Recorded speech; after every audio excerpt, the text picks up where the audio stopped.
The cosmos in its entirety can't even compare to your kiss right now.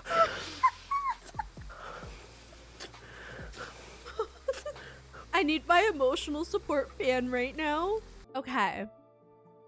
So, I want to do a little bit of a preface for this because while I know it's something that, you know, some people in chat might already understand, especially if they've already been exposed to Asian media, a lot of Asian countries and their languages use honorifics. They use honorifics in a way that English speakers do not.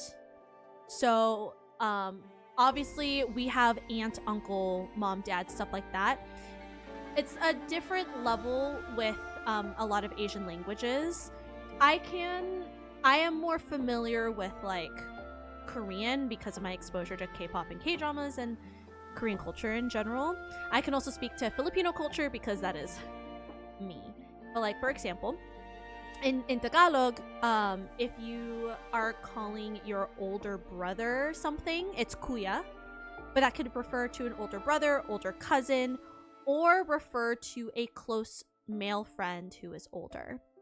The same kind of goes with the female version of that, ate. So I have some people who have called me ate. I have younger cousins who have called me ate. I've also had older cousins call me ate because my mom is the eldest sister, but that's like a whole other thing that I still don't understand. In Korean, the honorifics are a little different based off of the gender of the person who is referring to the older brother or sister or cousin or friend, right? So for example, if me as a girl, if I were talking to an older brother, it would be oppa, or an older sister, it would be 언니. If I were a dude, calling an older brother would be hyung, and an older sister 누나. But again, these are also honorifics that are not just used for family. It is used for close friends. People within your friend group, people who you're close to. Whereas there are other honorifics for like sonde, for like someone who is higher up in school, like a higher grade, or someone you look up to in like work or something like that. There's like a bunch of like different like honorifics. So there is that in this game because it's a Chinese game, right? And I think Jeje, and I'm probably saying it incorrectly, is how you say older brother in Mandarin. Because in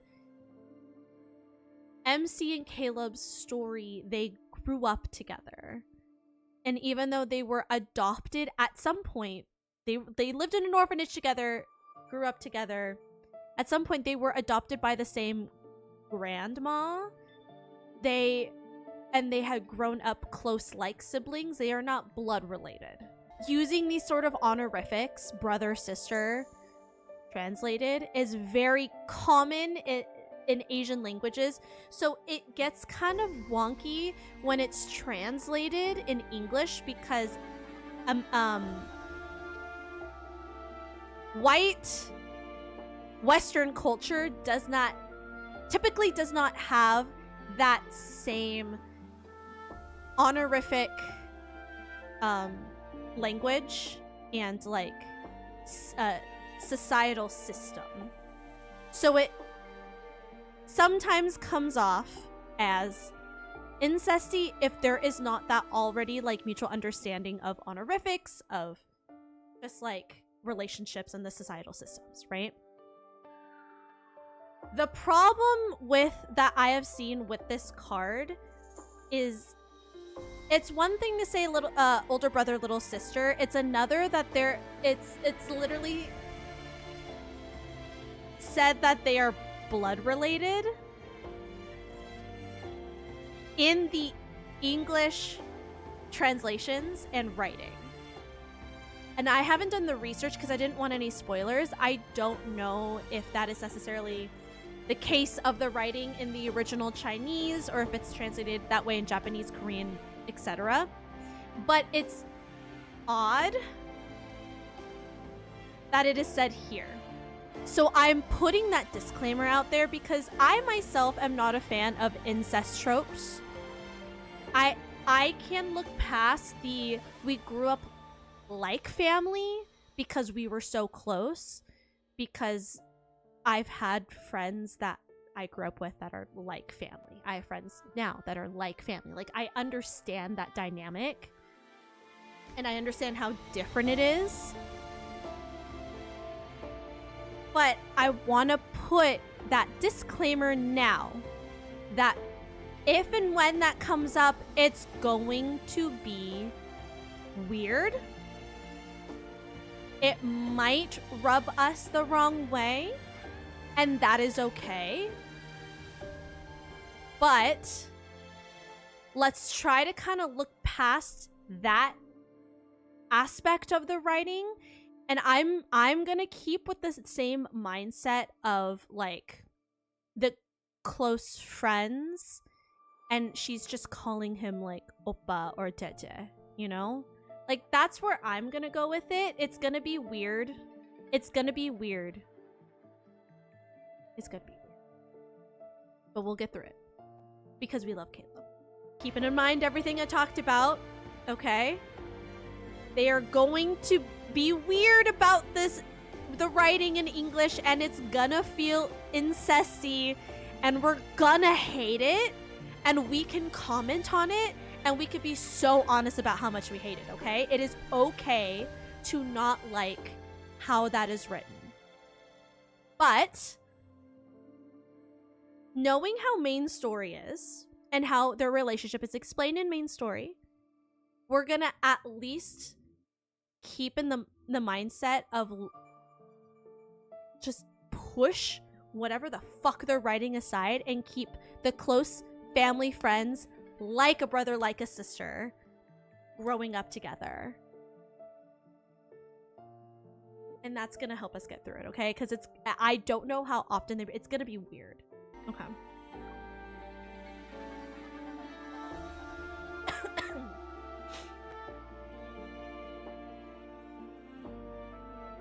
No, thank you so much, Kay.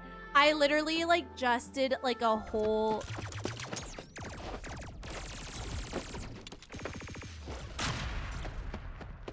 okay, so I can't mute this. There's like too much going on. I just did a whole spiel. I did a whole spiel so we would all like prepare ourselves for it. That it's gonna be weird. It's gonna feel incestuous words. And they do write little brother, little sister, and they do say blood related in it. I do know this already. I don't know anything else with the story, but I do know that's a thing. So I did that warning. I did that disclaimer. No, you're all good. You're all good, Kay. And I appreciate you for relaying the information another time as someone who's already seen the card. Thank you. Reason I say this, though, this was written on TV tropes. Much of the controversy surrounding Caleb as a love interest in the Love and Deepspace fandom can be attributed to the cultural differences between the Chinese and Western fan bases regarding their views on pseudo-incest and forbidden romance that leans into dynamics that are actually taboo. The tropes embodied by Caleb are far more accepted and popular in other cultures, while they are generally frowned upon by Western audiences. Which is really funny because white culture, like, if we put aside the jokes of Sweet Home Alabama, white royalty, they married their cousins, and their kids had problems, and they continue to marry into the family or into the same family pool to keep the royal blood alive. So like, that shit's normal technically in white culture. If we're gonna get into it, you know? Yeah, cousins, not sisters and brothers. I mean, yeah, but still blood related.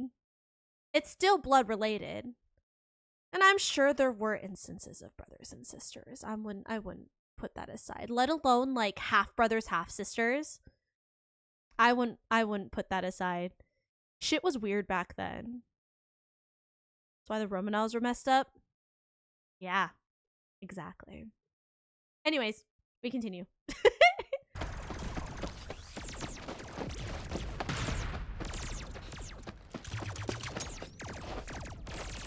That too, Kay. Seal the main bridge's blast doors.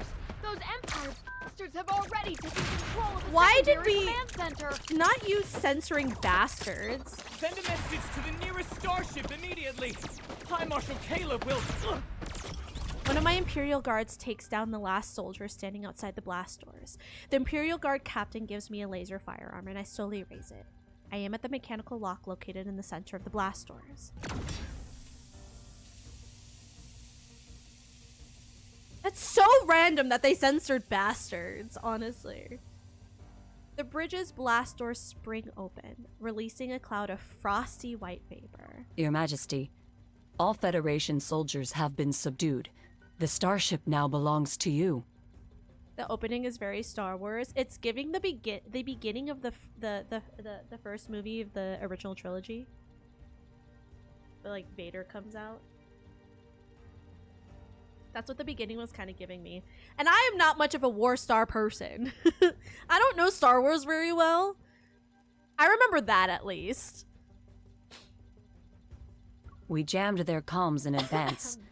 The Federation's High Marshal won't learn of this for at least 3 days. Reinforcements will arrive within 1 week to escort you safely back to our home planet. I survey the area, walk past a broken Federation insignia on the ground, and give a slight nod. The Federation dared to touch my belongings. The starship will serve as their reparations. 2 weeks ago— oh wait, so is it the same Federation that we just talked about in Silas's? Because it's the Cosmic Empire, and it was like the something Federation, and then it was Chaos-C as the third. So is this the Federation then? 2 weeks ago, I received word that that Empress's Roar, an Imperial transport ship, had been seized by the Federation while passing through Starport number 7. The Empire and the Federation are always at odds with each other due to various conflicts, although battles large and small are commonplace. To blatantly overstep their jurisdiction within a starport in a neutral space zone was unmistakably a provocation. Not to mention, the Empress's Roar was carrying gifts from various overlords for my coronation. Have the guards inventory the warehouse, record everything that's missing or damaged. Isn't the High Marshal still recovering from his injuries? I'll send him a letter of concern in 3 days. Imagining the expression on his face when he receives it makes me smile. Include a reparation invoice as well. As you wish.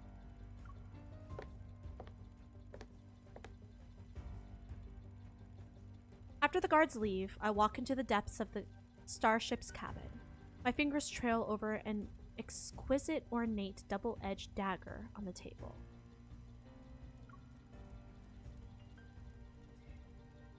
Dede, Nissan, and Oppa.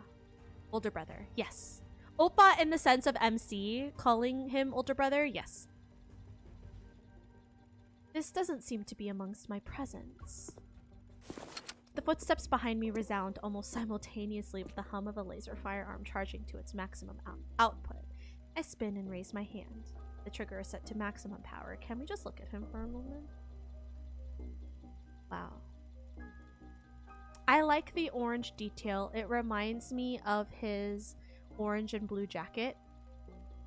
I love a man in uniform. Oh, especially when he looks like that. But the man I'm aiming at only raises an eyebrow. With a flick of his finger, the firearm traces... Hello? Firearm traces 2 silver arcs in his palm. He tosses it to the attendant beside him as if discarding a boring toy. The orange characters. Oh yeah, with Sailor Venus as well. Behind him, dozens of Federation soldiers in pure black uniforms have sealed off all exits in the corridor.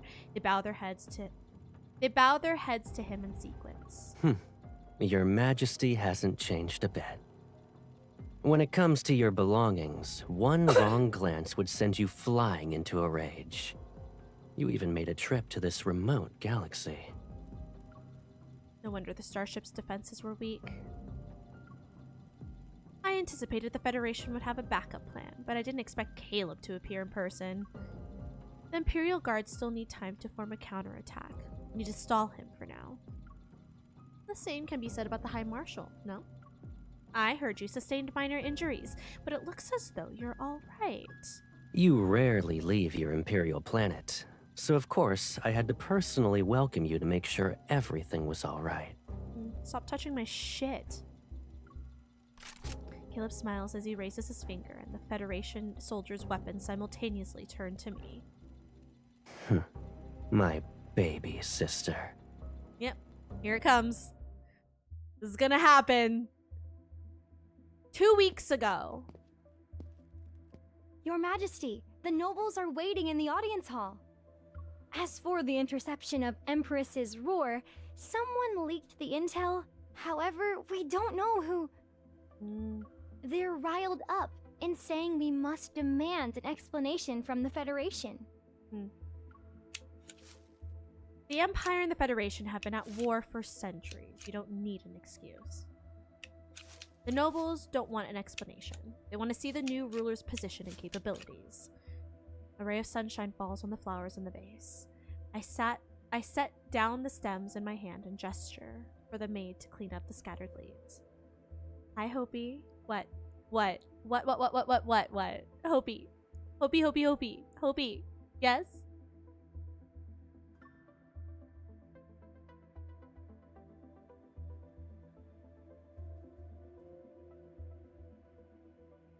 You got the Silas card? Oh, hell yeah. And 10 pulls. Oh, he loves you. Oh, he loves you.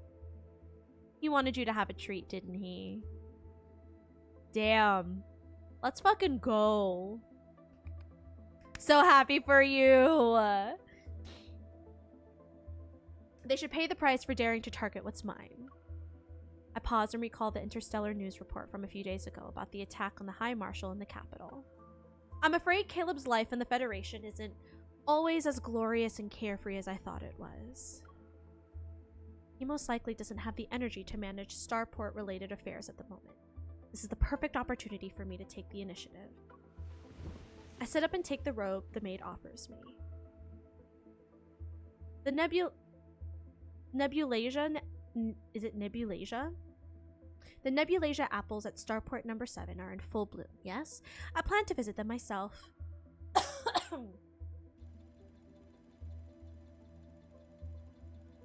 Unfortunately, having a plan is one matter, but the changes brought about by Caleb's appearance are another story. More than 10 dots from the laser sight appear around me. I face them head on and take 2 steps. Killing me is easy, but did you think about how you'll handle the aftermath? Although I'm the Empire's Empress, there are plenty of potential heirs to choose from once I die. I shrug, lower my weapon, and smile. My successor might not be interested in playing these childhood games with you. It was a joke, Your Majesty. Caleb waves his hand, and the guns behind him are immediately lowered. Traces of weapons smuggling appeared at the starport, and the Federation is assisting the Lorne Galaxy with its investigation. It's all for the sake of interstellar peace. If armed conflict were to break out, it would threaten the safety of shipping routes. Let's set aside the matter of peace. If the Lorne Galaxy sought help from the Federation, that would be a reasonable justification. As the shipping hub at the center of our known cosmos, its stability affects the interests of many galaxies. Those small gifts the Overlords offered you might very well be destroyed in some transportation accident. Get some sleep. I hope you have a wonderful rest of your stream. Thank you for stopping in with the raid, Kay, and sticking around. I appreciate it. Hopefully I'll get to see you soon. See you again soon. Should I try to get Raph's card, or should I try and get Caleb's outfit? Wait, how many pulls in total are you at? I mean, you should definitely have Caleb's outfit, is what I'm saying. Even your majesty, who owns the entire empire, would feel that minor wound. Am I wrong? Since you know this, you shouldn't have interfered with my private transport spacecraft. You know very well I won't let this slide. Or are you saying you went through all this trouble just to lure me here for sightseeing? Caleb approaches me and picks up the double-edged dagger, but he makes no move to slide it back into the sheath at his side. It's been a long time since we last saw each other after your coronation. I missed you.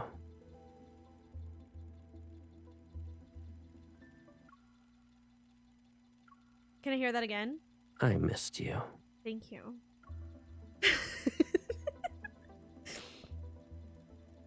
Oh, is this gonna do a lot for me, some of these lines? I'm not prepared.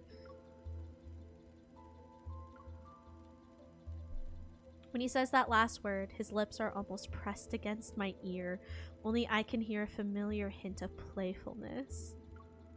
My fingers curl around the loaded laser firearm as I lower my gaze. Caleb is the person closest to me, but at this moment, he and the Federation are the Empire's greatest enemy. If I want to secure my position as Empress, I will inevitably cross swords with him. So we're not gonna kill Caleb? Thoughts? I don't want to kill him. While I know that that's probably gonna lead to an end, I don't want to do that. We're not doing that. No. We dropped the weapon and feigned sympathy. We're not. Drop my weapon and link arms with Caleb. My smile slowly widens. Regardless of what the future holds, this game-like power struggle has only just begun. I plan to savor it for a long time. I missed you too. Before I came here, I heard Nebulasia apples bloom beautifully. Would you like to accompany me to see them? Puts his arm around me while sheathing his dagger. Good answer. I know the perfect spot.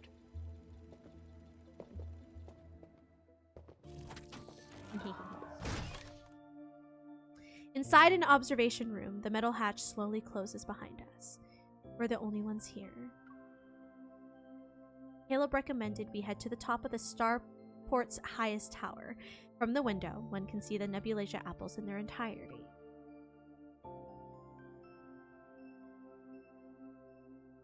The attire of an empress suits you well. Weren't you threatening me with firearms earlier? You changed your tune awfully quick. Are you angry? He removes his sidearm, grips my hand, and places it over the weapon's handle.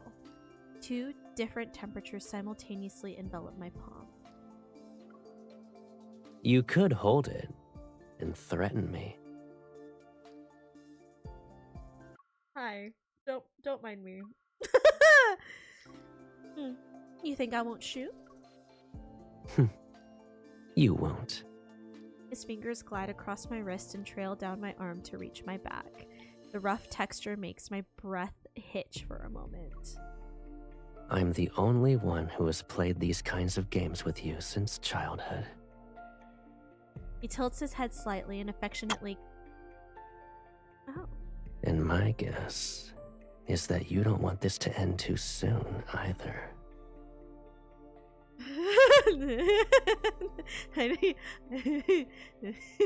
I don't... No, he kissed. That was a kiss. That was a kiss. He kissed us. I would like... He kissed our cheek. Oh my god. It depends on what we can give each other during this time. I hug Caleb back. My breaths caress his neck. Oh my god. Oh my god.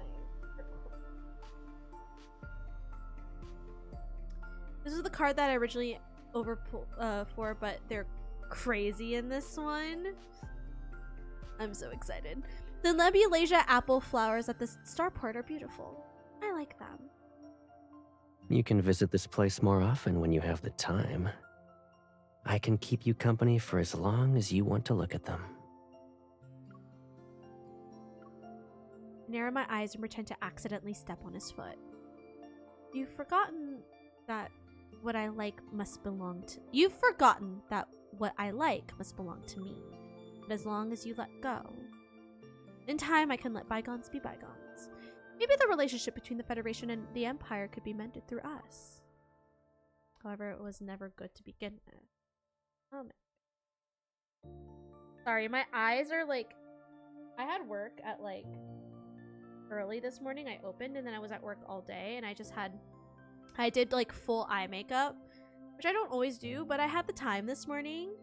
So like, again, wearing eye makeup all day, like tired eyes, you start to feel the makeup on your eyes. And I wear glitter, so it's stinging a little bit. So I apologize. However, it was never good to begin with. Caleb shows no sign of loosening his grip. Instead, he picks up a strand of my hair and twirls it around his finger. Oh, okay, little hair twirl. I know you well enough. You're upset because you didn't get the upper hand. Let's see. Another Imperial fleet should already be on its way here. If I withdraw my people from the starport now, I'm afraid what I'll face won't be your reconciliation. I might as well be caught in a pincer attack. I need him to not speak to me in this tone for my own sanity. This is a lot for me. My thoughts have been exposed, so I cut to the chase. On behalf of the Empire, I can promise to not act against you, on the condition that you leave immediately.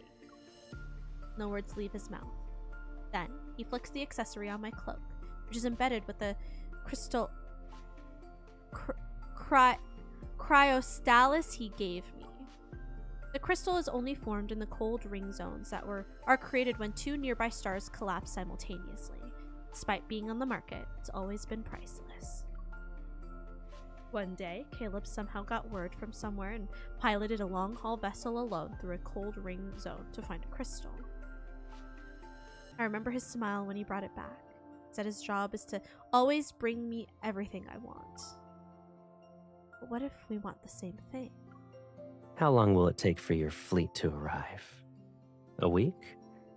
My people only need 2 days. Starport number 7 is the closest location for reaching the Nizir galaxy, where the Federation is located. We must control it at all costs. If worst comes to worst, we'll destroy it. It's still better than letting the Empire control it. I assume you didn't want that outcome when you arrived. He's correct. I'm here with the intention of displaying an alliance with the Empire's nobles to confront a common enemy. It's so I could win over some of the loyalty I need for my reign. Starting a war isn't difficult, but winning without fighting is. I also don't want my subjects to remember me as a warmonger empress, especially since I've just ascended the throne. Contemplating this current situation, I pull away from his embrace. Let's compromise then. The Imperial fleet and the Federation's garrison both retreat. Everyone will be able to coexist peacefully. My dear sister, you seem to have misunderstood me. I'm not here to negotiate.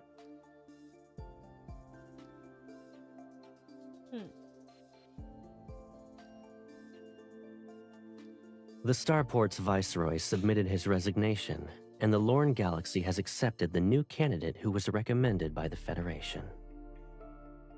It was when we were viewing the flowers.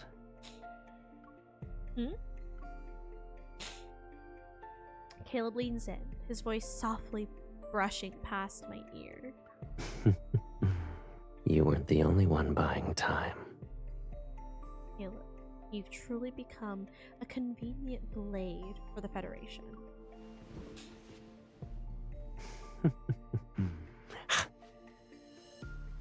A dull pain spreads from the side of my neck. I reach out to push him away, but he catches my wrist first. Are you referring to this?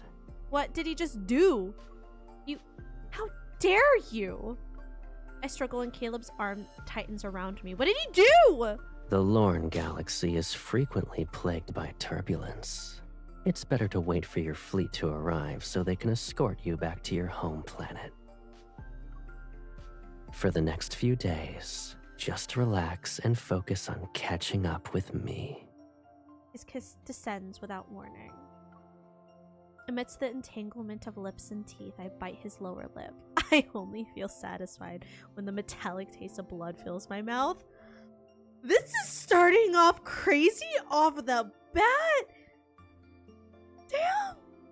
Okay, biting his lip until he bleeds. Girl!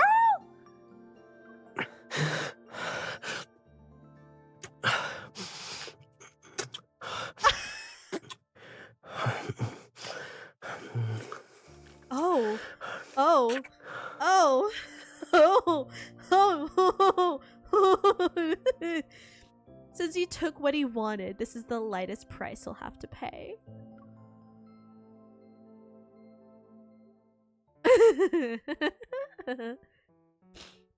Our galaxy 1 week later. This is Her Majesty's favorite cloak. Let go! The vases! Protect Her Majesty's vases! Bring the cushions from the other rooms! Shortly after the fleet escorted me back to my home planet, which is in the Empire, Caleb's apology gift arrived. Did he send us a dog? Currently, they're brazenly digging up the ground in my greenhouse's garden while making incomprehensible strange noises. They're chewing on the last Nebulasia apple. Your Majesty, this Bitapup has a stubborn, unruly temperament. I believe the High Marshal sent them here with ill intentions. Of course he'd send a fucking puppy. Why don't we send the creature to the Houndmaster? At least they will be taught some manners. That's unnecessary. Look at the chaotic state of the garden they're in, and I raise my hand to stop the secretary from saying more. They're a mischievous pup who can't possibly tear down my palace. On my way back to the Empire, I came up with the rough beginnings of a plan for my retaliation. I just need an opportunity. The Interstellar Starfaring Summit is about to be held in the Empire. Caleb has to arrive as a representative of the Federation. The starship will encounter a small problem, which means he won't be able to arrive on time. He'll have no choice but to ask me for help. I'll have them guard my bedchamber. When their former master apologizes to me, they can help me deliver a message.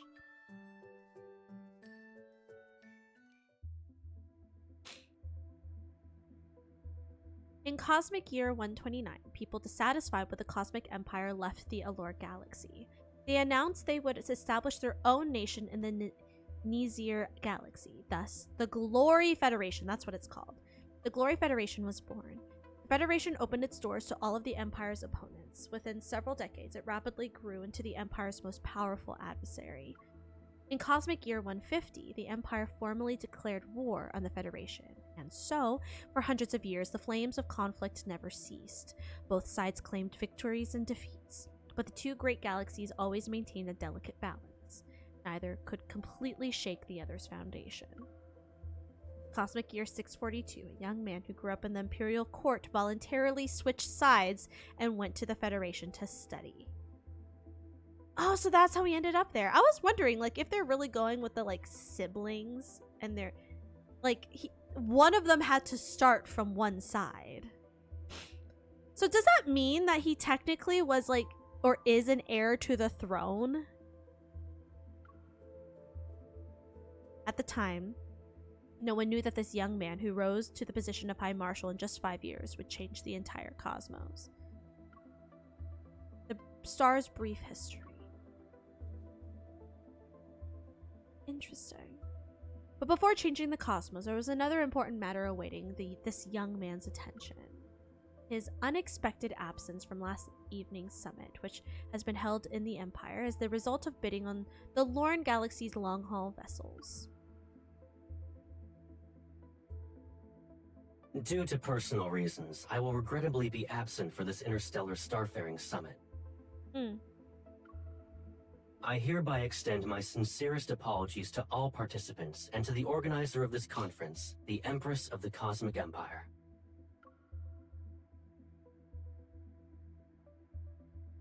Several ministers are already visibly delighted before the holographic report on Astro News ends. It's as Her Majesty predicted. The Federation would never admit that their starships experienced technical malfunctions. Who could have predicted that replacing one small component would make their superior navigation system malfunction? Representatives from the Lorne Galaxy want the Empire and the Federation to bid for the new long-haul vessels so they can gain a profit. Since the Federation is absent, we predict we'll be able to save 100 million cosmic credits. Your Majesty is truly wise. Thanks. I know. In a good mood, I tap the armrest on my throne while accepting the minister's flattery. Let's secure Lorne's long-haul vessel production line for the next 3 years before the Federation realizes what's happening. Caleb will get a taste of returning empty-handed this time. After everyone leaves, I reopen the news report from earlier and wave my hand to rewind it by several seconds. Then I take a screenshot. This obedient, apologetic expression is a rare sight. I'll send it to Caleb later so he can see it for himself. Okay, Petty. That's so pretty. That's gorgeous. I love the backgrounds in this game. Actually, can I say this?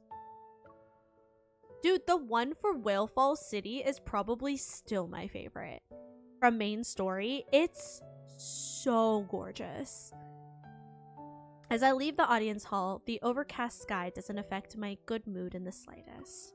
In the corridor, Taebai, whose name was found inscribed on the inside of their collar, is enthusiastically chewing on their beloved toy. Taebai? Taebi or Taebai? Taebi? Taebi. I'm gonna say it's Taebi. They happily... Oh. What is it? They happily bound over to my feet once they see me approach. I pick up the toy, hold it in my hand, and playfully tease Taebi with it. Well, you're well behaved. We'll give you an extra treat later. Their short tail is wagging even faster now. So cute! As raindrops suddenly fall, I scoop up Taebi and head to the nearest greenhouse for shelter.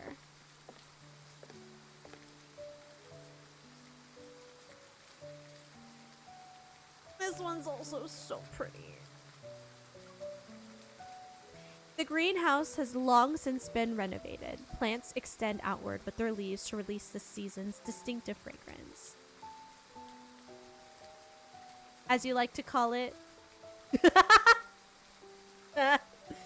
Yep. You know what? Given Xavier's and Silas's 4-star anniversary cards, that is very fair. Hello. Welcome in. How are you? How you be? Slyant somebody? Subconsciously, I make my way around to a flower wall. Sure enough, I spot that familiar white bench. It looks exactly the same as before. Back then, Caleb and I would often whisper here. What do you mean by whisper here? That should be the game title? Very fair. It can't be. It can't be until they change the rating of this game in the app. We're here in America. Damn, how do you see through my trick? What do you mean? What trick? The misspelling? Did you expect me to say silent nobody? I'm very self-conscious of how I pronounce people's usernames. So, I stared at it for a good few seconds before I said anything. Is there a specific way you would like me to refer to you as? A specific name? Your name is a social experiment? I love that.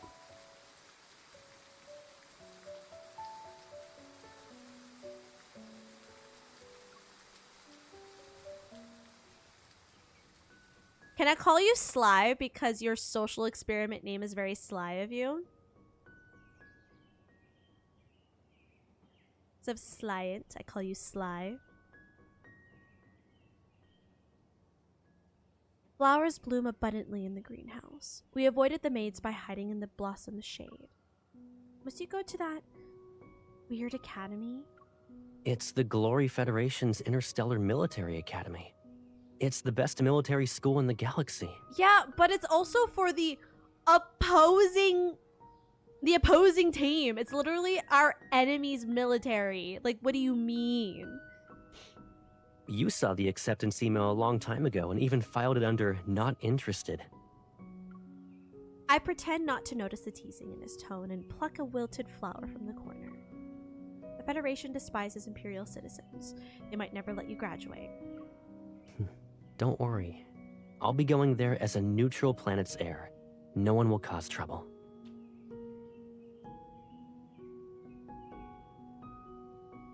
That streamers can't read. I feel like that's so unfair. There's a lot of people, sans streamers, that can't read. Let alone dyslexia. That is funny though. If you go to the Federation, you'll have to start over. Starting from scratch to reach the position of High Marshal sounds exciting, though. Okay, that's fair. That's good then. Okay, that's very fair.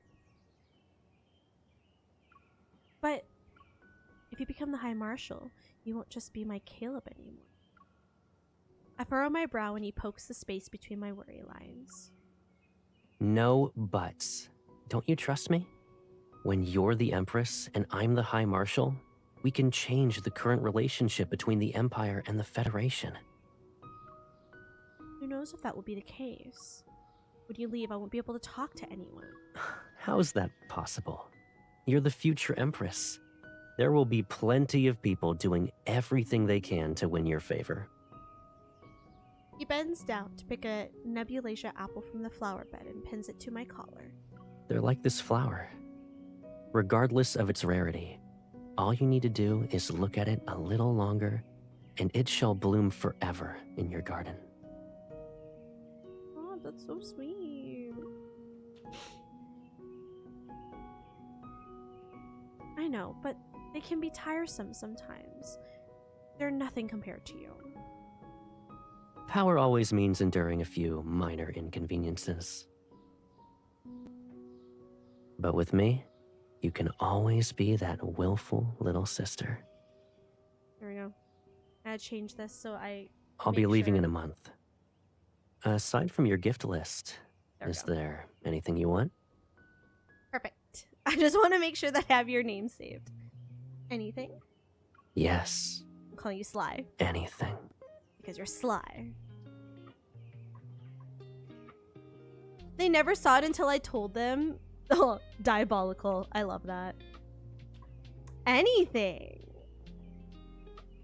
Anything you say? Summer flowers and fruits have ripened, their rich fragrance mingling with an intense desire. Girl? Damn. Before you leave, please satisfy me. Okay. Tilt my head up and kiss his lips. Oh, back then I had no idea what I wanted to taste. Oh. You don't want to bite his lip until it bleeds? What did I say? I tilt my head and kiss his lips for the first time. Oh, first kiss. Before he left for the military. Oh. My scattered thoughts returned to the present. I looked at the petals and I unconsciously plucked and brushed them aside. Perhaps Caleb and I had already taken different paths to build our own lives since the beginning. I believe that even though we might have instances of nostalgia, neither of us would question the choices we made. I just don't know when we'll see each other again. Your Majesty, the High Marshal has arrived. Speaking of the devil, damn.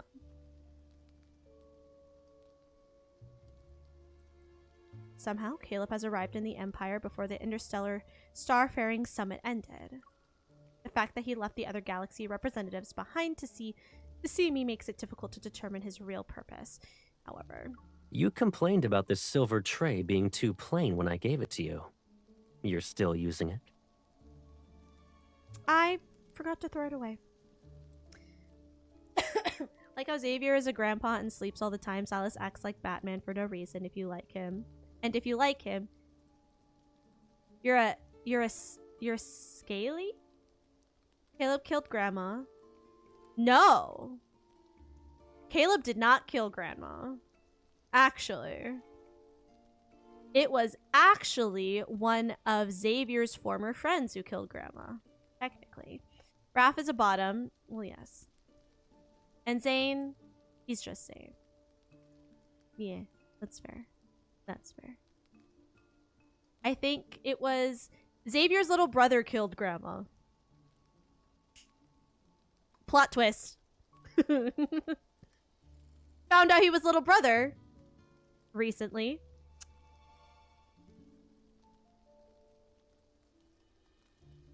Caleb went into the house. When he came out, Grandma was dead. I mean, you're right. But to be fair, Caleb was not the one who made the house explode. That was unfortunately Xavier's little brother. But that's very fair. As for these apple fruits, you must have forgotten to have someone replace them with more seasonal ones. They're just fruits. If you like them, you can take them back. Or take some back. High Marshal still insisted on visiting the Empire, even though the Interstellar Starfaring Summit is about to end. Are you planning to apologize to me in person? Your Majesty invited me for afternoon tea first. Let's chat while we drink. The Empire and the Federation aren't on friendly terms, but since Caleb is visiting during the summit, I still need to fulfill my duties as a hostess. Seeing him hold his teacup with a leisurely attitude, I feel as though he's returned to his own garden. I should have made him wait longer in the audience hall. The chairs there are the most uncomfortable. The attendants lead Taby away, but I don't overlook the way their tail wags with a particular enthusiasm. Ah, you raised them. They still remember you after so long. Yet it seems like you've forgotten me. Or is the Empire's communication system so poor that not even one message from you could get through in 2 months? Oh, it's been 2 months. Crazy. It's funny you say a cross between a Batsuit and a Power Ranger suit because this banner that this card is from is very Star Wars. And we just watched one that literally felt very Star Wars. This card starts off, feels like the first scene in the first movie of the original trilogy. When you see Darth Vader for the first time. Yeah, that's literally that. I'm getting blind. It's very shiny. I have my own matters to deal with. Caleb nods non-committally, yeah. Sets down his teacup and rests one hand against the side of his face. Your Majesty should be occupied with countless Imperial matters. So, you've been busy trying to retaliate against me? Before I can counter, he continues speaking, but he's not making any accusations. The plan was good this time. The people who executed it were very careful. I almost didn't find any evidence. But if you had been a bit more ruthless, I could have been the first High Marshal to get lost and die in magnetic field turbulence due to a navigation system failure. Pick up a pastry and feign the perfect amount of surprise. Oh? I've thought you said you were absent due to personal reasons. Using such an excuse at the last minute to implicate the Empire would be too obvious. People from other galaxies would believe it. So you were waiting for me to show up in the hologram. I took some time to get here, but fortunately, it could wait. Like a magician, he produces a bouquet of flowers. I'm stunned.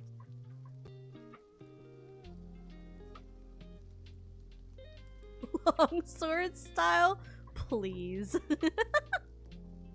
Not that. You took the time to prepare this. I was already late, so I figured showing up later would be more to your liking.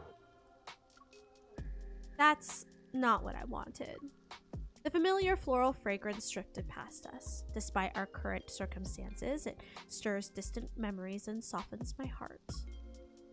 When you and I lived in the Empire, we used to butt heads over all sorts of things. You were younger, and I spoiled you. During those moments when you were in the wrong, sometimes I'd say you had a point. You never apologized, and I didn't have time to coax you out of your sulking episodes. But it's clear that neither of us could live without the other. Damn.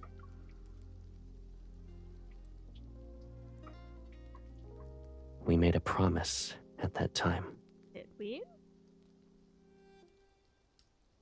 Whenever one of us wanted to make up to the other, we placed a flower by that person's pillow. Wait, that's kind of cute though. Aw, that's cute. The person who receives the flower must forgive the other before it wilts. I'm here because I wanted to know if this promise still holds true. And whether the Federation and the Empire we represent might still have a chance for cooperation. Although I'm surprised, I only raised my eyebrow and signaled for him to continue. The Federation and the Empire have been mired in conflicts where survival itself was at stake. But after hundreds of years, this struggle has long since become a pointless habit. Yeah. From minor clashes to wars, each one consumes finite resources while others prosper. It's not as if I haven't considered the matters he speaks of. The tension between the Empire and the Federation stems from more people maneuvering beneath the surface. They create a turbulent undercurrent that never stops. What you think about these rumors? If that's the case, I hope MC is okay. That's all I'll say. I hope she's doing okay. I hope she gets her stretches in.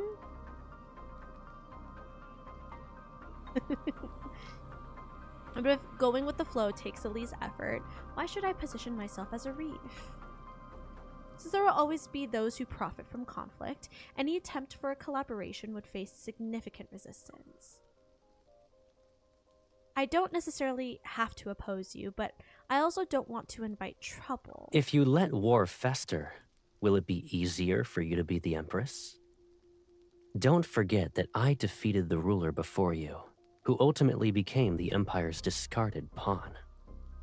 Caleb continues speaking in a measured, persuasive manner, but I detect a hint of something suspicious. You're confident you can defeat me. Why are you actively proposing cooperation? The Empire has many heirs, but only you are my baby sister. There it is. Why wouldn't I favor you? I'm gonna hate it every time. Every time they do it, I'm gonna hate it. I don't believe you. That being said, I'm also aware of how Caleb's proposal is worth considering. He finishes his last sip of tea and shows no urgency as he waits for my response. Come to think of it, it's been a while since we traveled together. Why don't we look at what I found while I was lost this time? I think you'll be interested.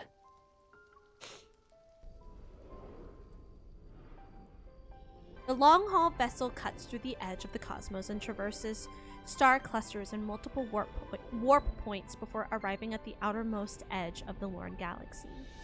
Interstellar dust gradually increases during the latter half of the journey. Caleb steers with precision to avoid countless obstacles. Luckily, I was able to practice on the way here. I wouldn't dare to take you on a flight like this otherwise. I think it gave you the perfect opportunity to show off your piloting skills in front of your subordinates. You're not wrong. No wonder people say that the younger ones are little heartwarmers. You truly are considerate. During our conversation, the vessel gradually slows down.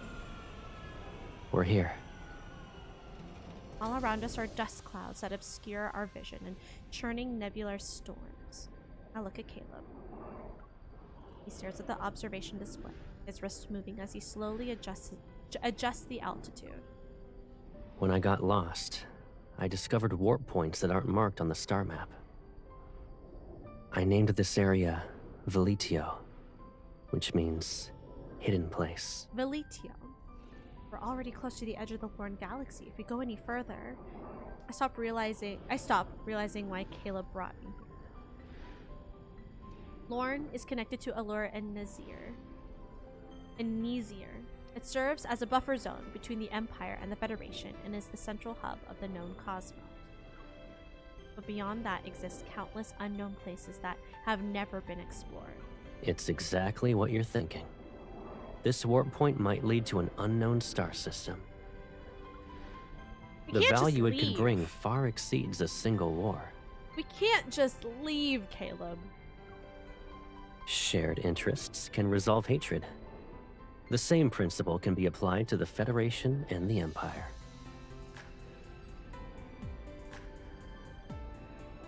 Feeling okay. Feeling good. How was your shower? But it could also lead to destruction. Or nothing at all. The decision is yours. I'm simply showing my sincerity for cooperation.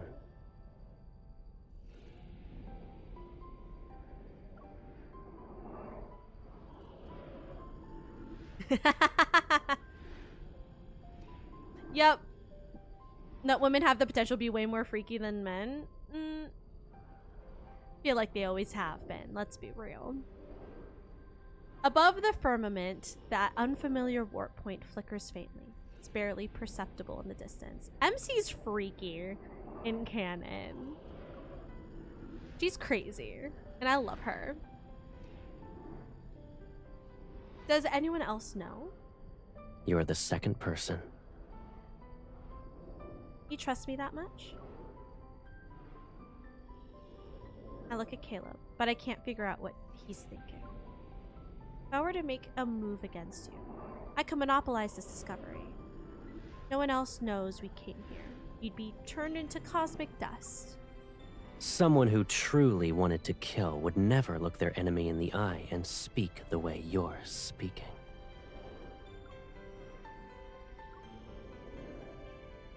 I need to think about this.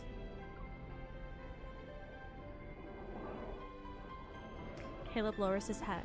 Shadows fall across his brow as the air between us grows thick with tension. Sure.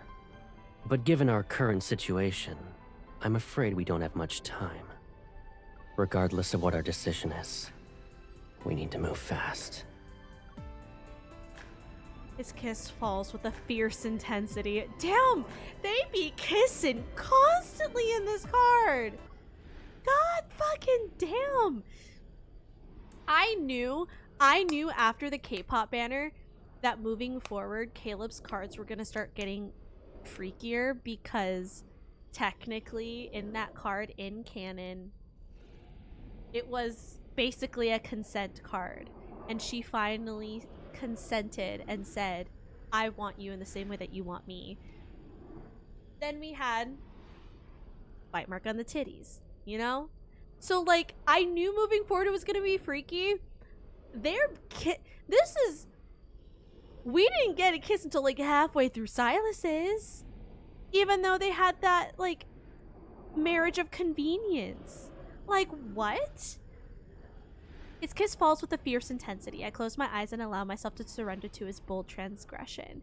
Outside the porthole, the nebular storm surges violently once more, its eerie purple light flowing across the glass, the shadow of our intertwined figures. It is cast. There are many reasons that bind us together, but when they're weighted on a scale, our mutual interests outweigh everything else. I know Caleb doesn't trust me as much as he lets on. Then again, neither do I.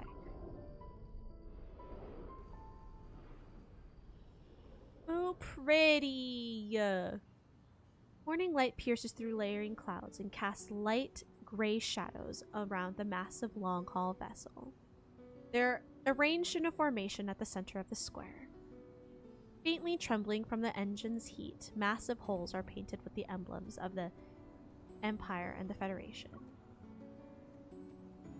Aren't centerfolds like in magazines when it's like both pages and like folded up like this? Is that a centerfold, Jadis? Magazines with full posters? Oh! Or that. Oh yeah, what I said. Okay, so it is like literally like, because it's the center fold in a page and it's like just a full like poster and like 2 pages in like Playboy magazine and whatnot. Yes, like Playboys, literally. Around the square, nobles advance slowly within layers of guards while commoners gather like a tide in the outermost ring. At the highest point of the ceremonial spacecraft, I stand shoulder to shoulder with Caleb. We overlook this performance of peace. The Empire and the Federation will form a joint fleet for the first Veletio warp trial. The stars will be our witness to this program, as it paves a smooth path towards cooperation. Lasting peace shall last longer in the cosmos.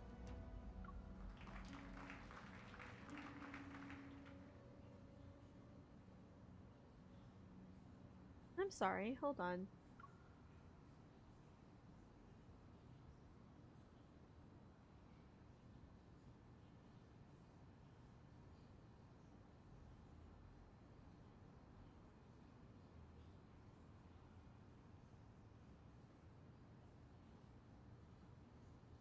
Oh, the Empire and the Federation will form a joint fleet for the first Veletio warp trial. Okay.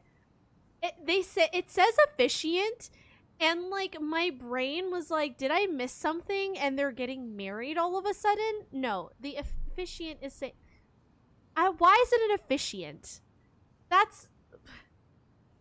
They're just announcing that they're doing like a joint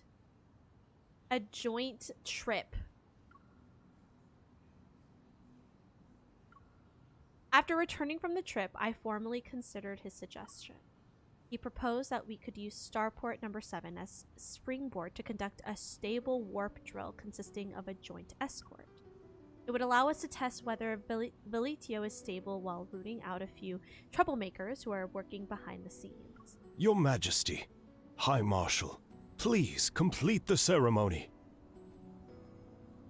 Wait, are we getting married? Shall we do this together? We're not, because the fact that he's called an officiant is throwing me off. This is the first time in 5 years that I've held his hand in daylight. His warmth travels through our fingers. It's so comforting that it leaves me in a daze. Meanwhile, the scepter I hold remains cold as always. No, they didn't actually get married. Okay. Why did they say officiant? So, Crimson Peak? Stop. According to what Caleb and I agreed upon, he will lead the first phase of the Veletio warp trial.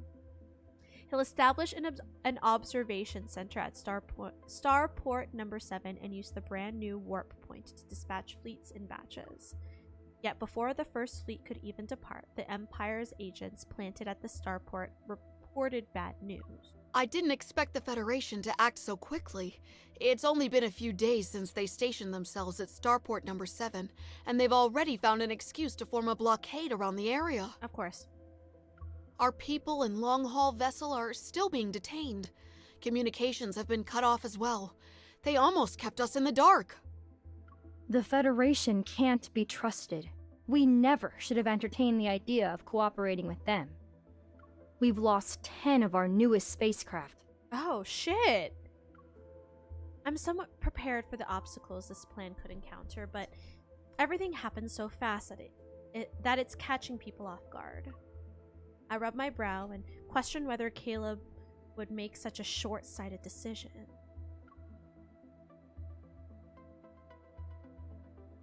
That was the only thing that bothered me in that movie. Otherwise, yes. Oh, the like actual like incest part.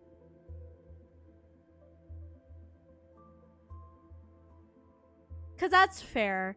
It's disturbing, but like in terms of the story, it made sense. Cause like she was incredibly manipulative and had been manipulating this like her younger brother their whole lives and undead lives.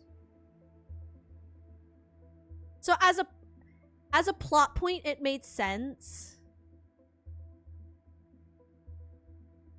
But I also like it's weird. But it made sense.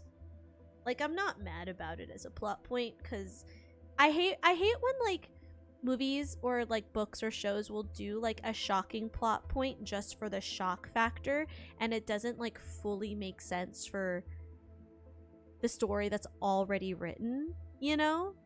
Like that one unfortunately made sense. Perhaps I'm unwilling to admit that my desire to believe in him is greater than I previously thought. But everything in the cosmos is constantly changing. The Empire can still afford to pay this price. However, Federation didn't just offend the Empire. The Lorne Galaxy won't tolerate their repeated provocations. Rapidly calculating the current situation in my mind, the highest priority is to withdraw before public opinion turns against us. Fortunately, I have a backup plan. Stick to the original plan. I will announce that I'm recovering from an illness to temporarily avoid the spotlight. As for the joint fleet, it's time to let the Lorne Galaxy know the deployment details around Veletio. Federation broke the agreement first, so they can't blame us for muddying these waters.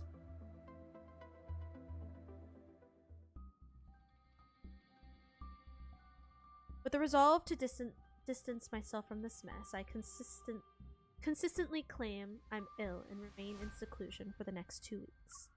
Each day, apart from taking walks in the garden and walking my bit of pup, I spend my time in my bedchamber study. This could truly be called leisurely. Till tonight, that is. As usual, I'll walk to my bedchamber with the secretary before parting ways, and I feel something is amiss. The maid seems to be somewhat nervous. Your Majesty? Something happened while I wasn't here? It's the same as usual. The Duchess visited and brought her nephew, who reportedly admires you. Following your Majesty's instructions, we said that you need to rest and receiving visitors is impossible. During my recuperation, nobles have already been stirring restlessly behind the scenes. There's also no shortage of those wanting to seize an opportunity to curry favor. Tavy is still lying outside the door. They normally bark when they catch a stranger's scent, but today they seem unusually well behaved. Caleb's in there, isn't he? I'm overthinking it. Nope, Caleb's in there. I give a slight nod and the maids immediately understand. They open the doors to my bedchamber. Before the doors are fully open, I catch sight of a familiar outfit. Caleb? Well, yeah. Well, duh. I quickly walk into my bedchamber and dismiss all the maids. Caleb approaches and leans down to remove my cloak. His finger... You look terrible. Okay, bitch, the fuck? You look terrible? Shut up. His fingers slowly brush across my cheek. Okay, there it is. Are you ill? I'm I'm sorry to disappoint you, but I'm eating well, drinking well, and sleeping well. The stress you've caused hasn't given me an actual ailment yet. And you? Are you so pleased with the chunk you bit off from the Empire that you made a special trip here to thank me? I'm here to resolve that matter, yes.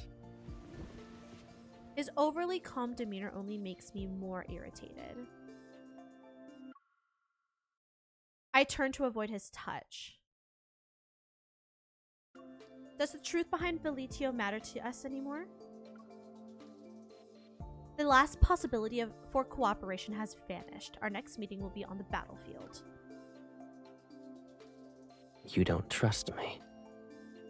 No! Why would I? Didn't you already receive the price I paid for that trust? 10 long-haul spacecraft. It was very expensive. I'm not reading that. Don't talk to me like that. I'll talk to you how I want to talk to you, bitch. I'm pissed. Caleb, I'm the Empress of the Cosmic Empire. You're the one who can't address me so casually. I'll give you an explanation. You can decide whether or not you believe it. Thank you. I'll be more cautious next time, especially when matters involving you are involved. We're like this sometimes. They know their words are irrational, yet they're unable to stop themselves from saying them. I thought tonight would end it on a sour note, but Caleb stays silent for a moment before looking outside. I'm your brother.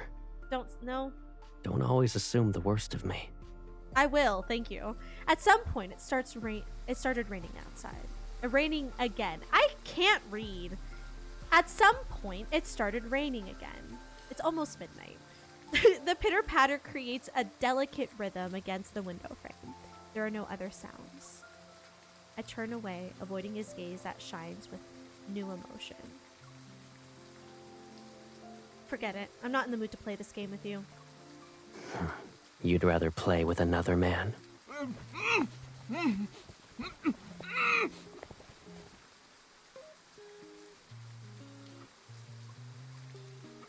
I'm sorry, what? Huh? I look toward the sound and see a rug at the foot of the bed. It's rolled up and the vague outline of a person wrapped inside is visible. Behave. Falling out of the window of the Empress's bedchamber can barely be considered leaving with dignity and grace. Don't worry about it. The rug thrashes more violently.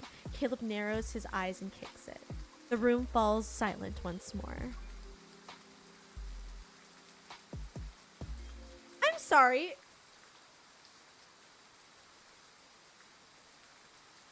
So,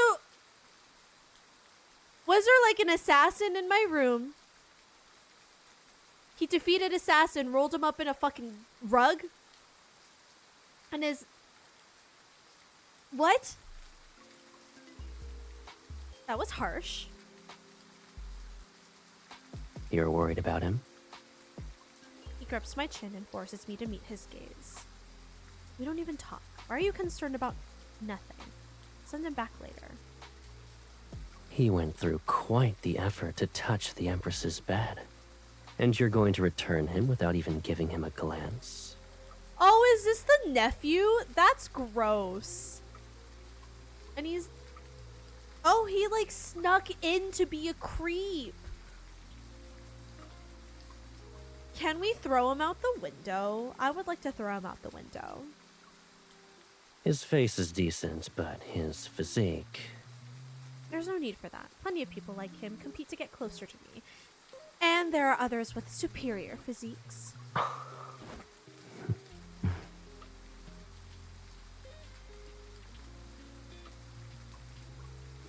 A low chuckle brushes past my ear as he suddenly grips my wrist. I crash into his chest. It seems you've been living comfortably during your recovery. Isn't it my turn now? The sarcasm that doesn't escape is crushed between lips and teeth. His kiss descends like a sudden downpour. They are literally sucking face in every scene. Y'all need to fucking breathe, bro.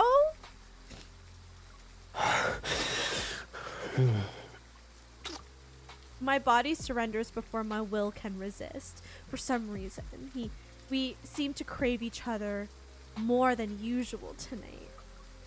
I'm sorry, the guy's still wrapped up in the rug on the floor. Can we just kick him out the window, please? It's raining again, and maybe, just maybe, we're both tired. This weather is perfect for holding someone close. Or perhaps we finally see the unbridgeable rift that lies between us, yet we're unwilling to accept it. Where everything completely falls apart, we still want to desperately hold on to something. Caleb. Your reactions are more genuine this time. I glare at him only to earn a more intense response as he presses himself against me. It's an attempt to overwhelm me with an irresistible force. Neither of us wants to surrender. I forcibly push him and he has to wrap his arms around me as we tumble toward the bed.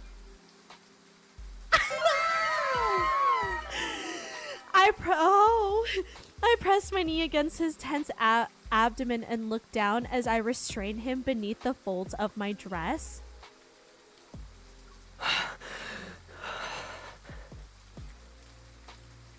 Welcome in. Great timing for you to come in.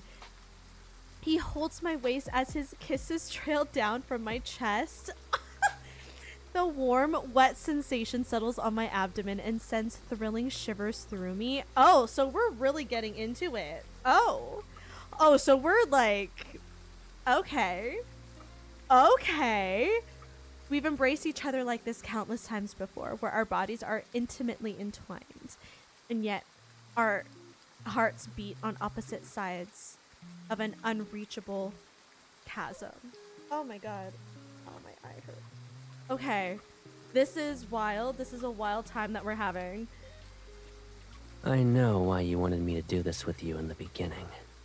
You're used to having everything, so you're unwilling to accept that I'm the one thing you can't control or claim as yours. Ooh. Silas lover forever. Hello, how are you? Let me guess who your main is. Welcome in. We played Silas's earlier. It was really good. Oh my god, my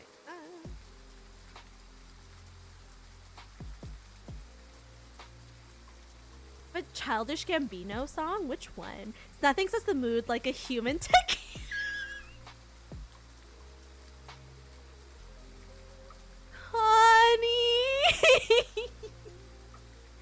Connie doesn't chat for like an hour, comes in with bars. Please, I love you so much. I am actually crying. That's so funny. Okay.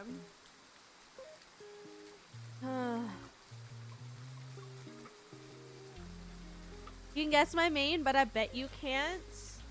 I'd be shocked if it wasn't Silas. If it's not Silas, I'm gonna guess Zane, just for funsies. But aren't you still in my hands at this very moment? I release my grip on Silas's hands and let my fingers trail downward from his...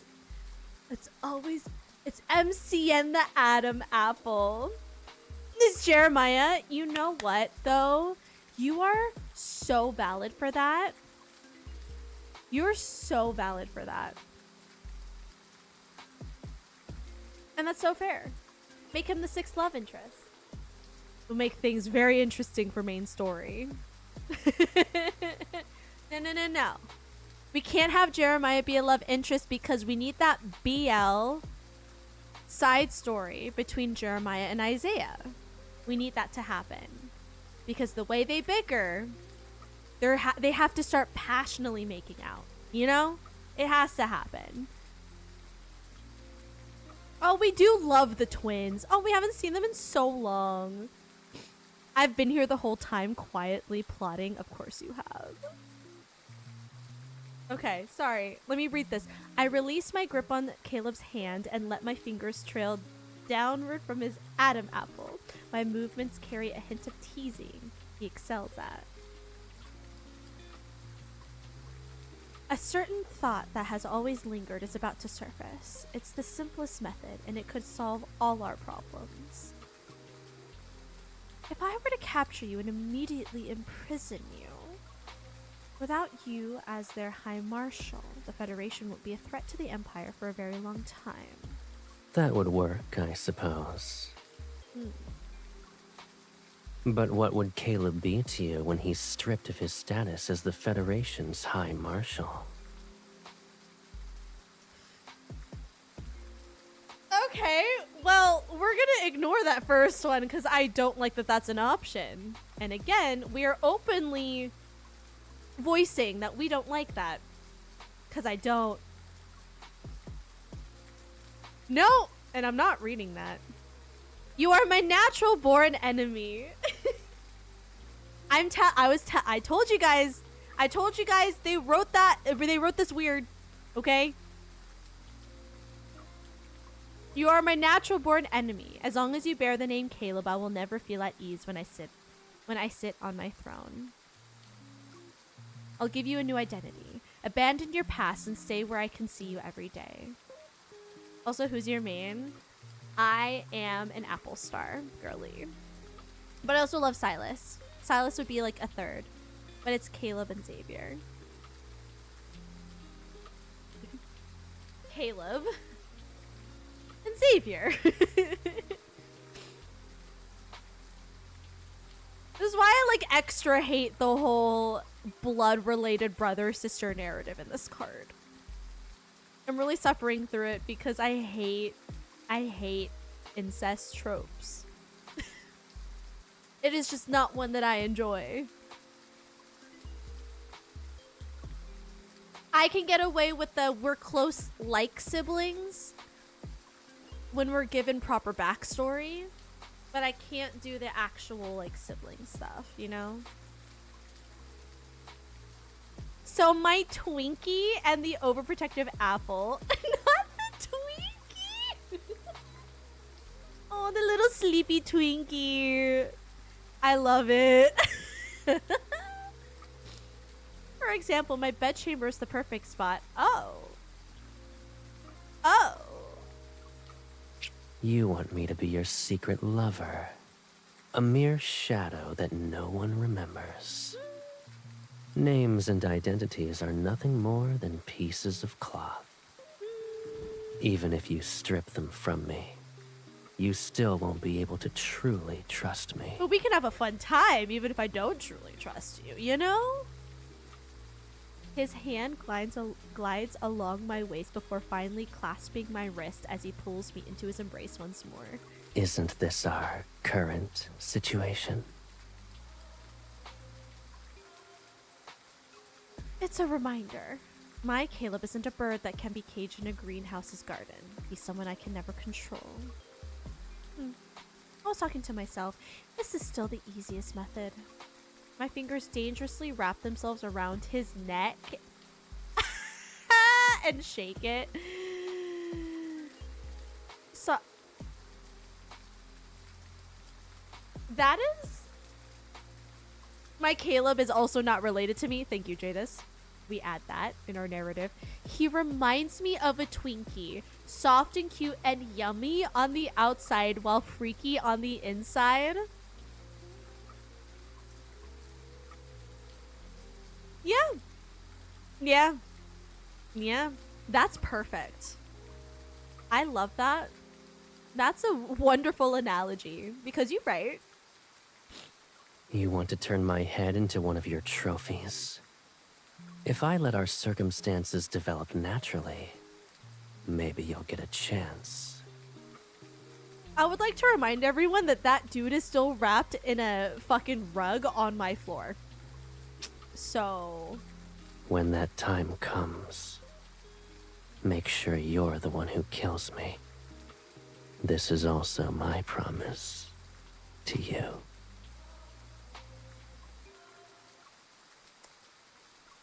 worry about it. Which head? You right. You right. Which one are you talking about? Alright. Alright. In his eyes, I see myself wearing the same complex smile that's on his face. Long ago, our hunger for power tore holes in our chests and filled them with cold, ruthless hearts. Caleb and I are prisoners of our heart's lack of mercy. We're merely puppets who are controlled and deceived by them. But perhaps we can still do one thing. One tiny act of resistance. A tiny act? We're gonna call this a tiny act? What we're about to do, we're calling a tiny act? Human taquito number 1. I'm sorry. But the human taquito needs to get kicked out of the window. Please. Let's leave future matters to the future. And let's... Yep. At this moment, I want to...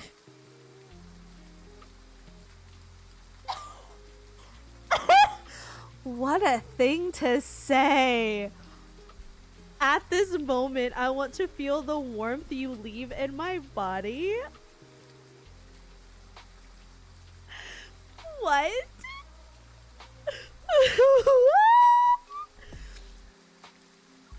I take his hand and guide it to... What? Why is this so much crazier than Silas's? Why is this literally just straight up erotica? What? Why is this the freakiest one?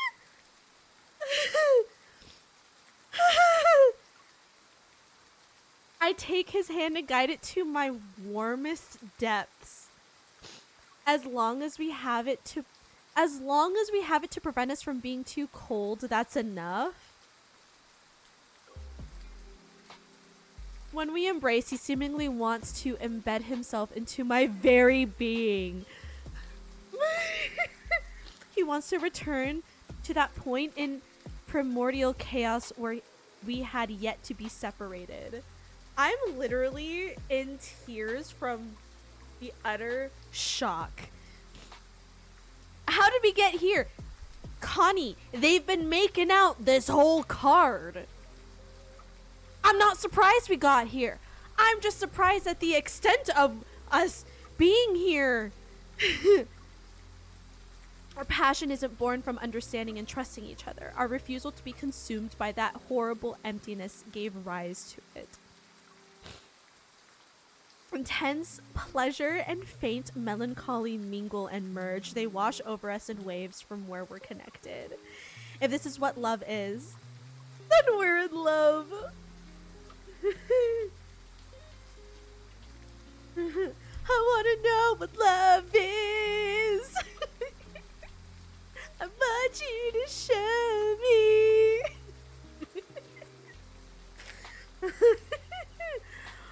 What the fuck?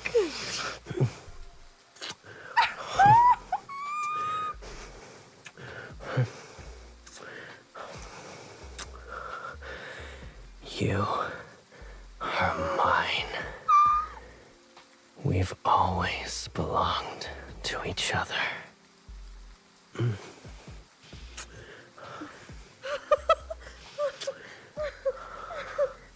The cosmos in its entirety can't even compare to your kiss right now.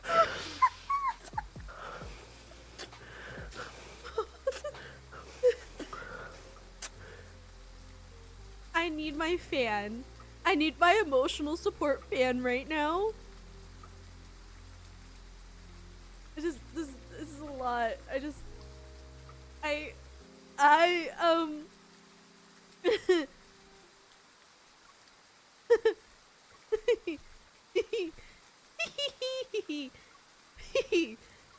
Wow. Oh my god. I'm so glad this is just blasting in your living room.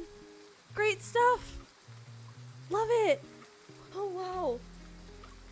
My it keeps going. My tongue catches something salty and bitter. Are these my tears? It turns out even tears of joy are still... Not as I'm fucking crying. It turns out even tears of joy are still astringent? Oh my god.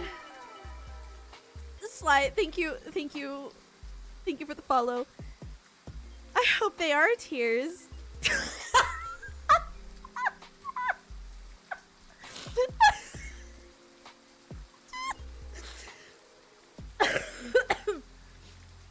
Wow. It's past midnight. This is a lot. This is a lot. This is a lot. But does it matter? I've already kissed him. Can we? Okay. Can we have a breather for a moment? Can we?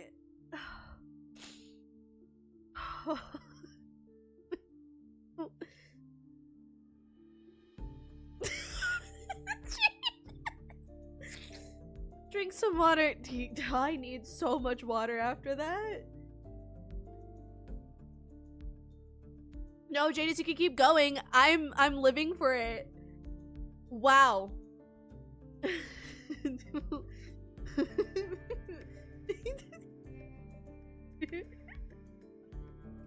was just not expecting all of that.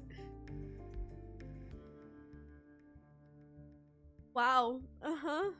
Yeah. Yeah. Okay. Whew. The Federation has betrayed us and taken control of multiple starports in Lauren Galaxy. Ugh. We know their next target is the Empire. As your Empress, I have I'm fine. Kenchana. Literally. Kenchana. Ding, ding. I'll take the stretch, thank you. I'm fine. Kenchana.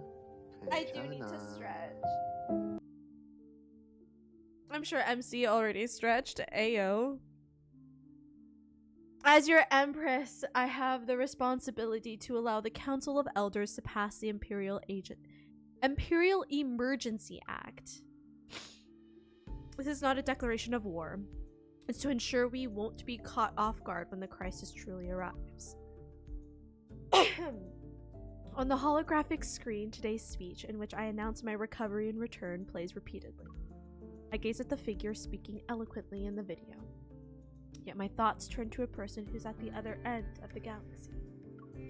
After we parted ways that day, Caleb cleaned up the aftermath of Starport number 7 by himself. You're such a tease. Okay. Rude? First of all, Raph. Second of all, wait your turn. Chill. I don't know what he did, but even the Lorne Galaxy was pacified. The Empire spacecrafts were returned. Caleb packaged his crisis as my victory, and it even earned me a considerable amount of admiration from the nobles. This is his explanation to me, and perhaps the reason I might be able to trust him again. You right. Extra salt because he's from the sea. Probably also... Okay, so we didn't have to bring that up. Now I don't like it.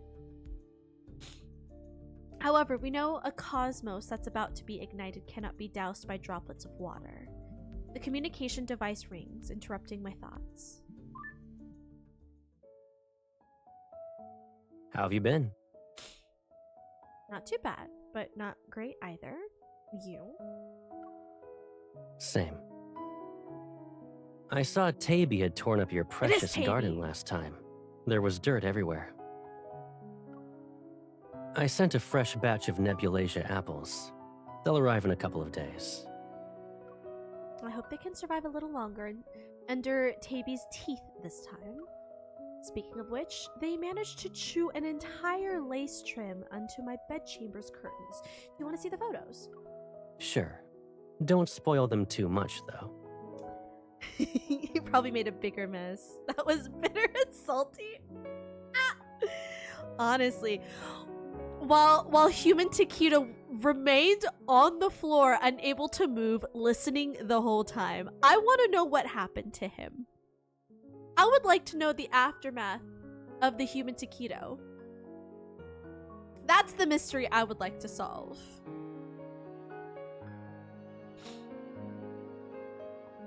I don't do that. When they're not being mischievous, they're actually adorable. We chat about everyday matters and make jokes as usual. We avoid mentioning the war.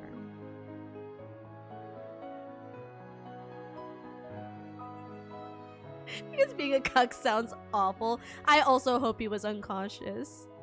I mean, Caleb did kick. So maybe he was kicked unconscious. For his sake, you know?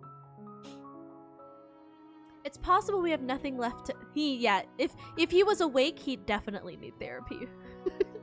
It's possible we have nothing left to say to each other once the situation has escalated to this point.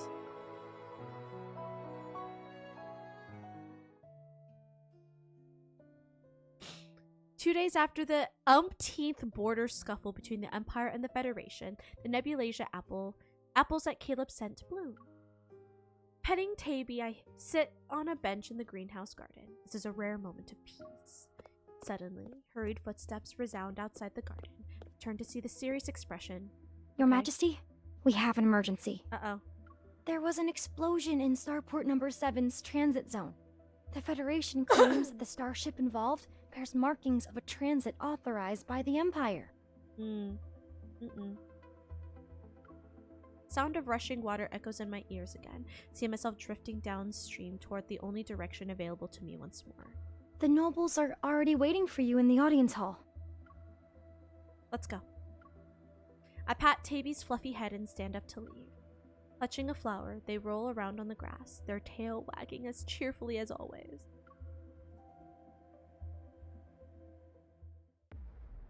Oh my goodness. No worries, Jadis. Thank you for staying up. Thank you for having fun. Everyone but Connie. Connie's the only one that doesn't need to behave. Connie, you're fine. Good night, Jadis. Have all the good sleeps, all the sweet dreams. The war has begun. It happens more easily than expected and is developing rapidly. The situation where two sides are evenly unmatched changes drastically after the Lorne Galaxy's first batch of long-haul vessels joins the Empire. In a few months, the Federation's decline has become apparent. I haven't seen Caleb, and I no longer hear the ringtone that accompanies his call. Bye! Have a beautiful time! Bye! Have good sleeps. But occasionally, I will hear his name in military reports. Your Majesty, we've just received intel. The Federation's council is pressuring Caleb. They're demanding him to voluntarily resign. Oh! But Caleb took an unyielding stance and sent people overnight to warn the leading councilman. 2 days ago, he left the Federation's capital with a loyal fleet. His whereabouts are currently unknown. Oh. Interesting. It's also possible that the Federation deliberately released this as a smokescreen to make us lower our guard. Let's buy the headlines on the front page. All galaxies will spread this rumor. Either Caleb comes forward to deny it, or he lets it become a reality. I believe the scales are tipping in my favor, but the sense of achievement accompanying it isn't as great as I expected. Something from the past never died. Even now, it continues to gnaw at me. The void in my heart has become exceptionally vast. It's an emptiness that couldn't be filled even if I possessed the entire cosmos.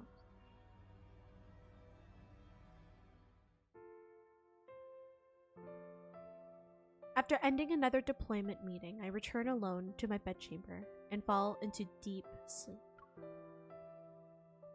In my dream, an indigo wasteland stretches across cosmic dust. Something older than memory summons me. I raise my head and see the moonlight outlining a familiar figure.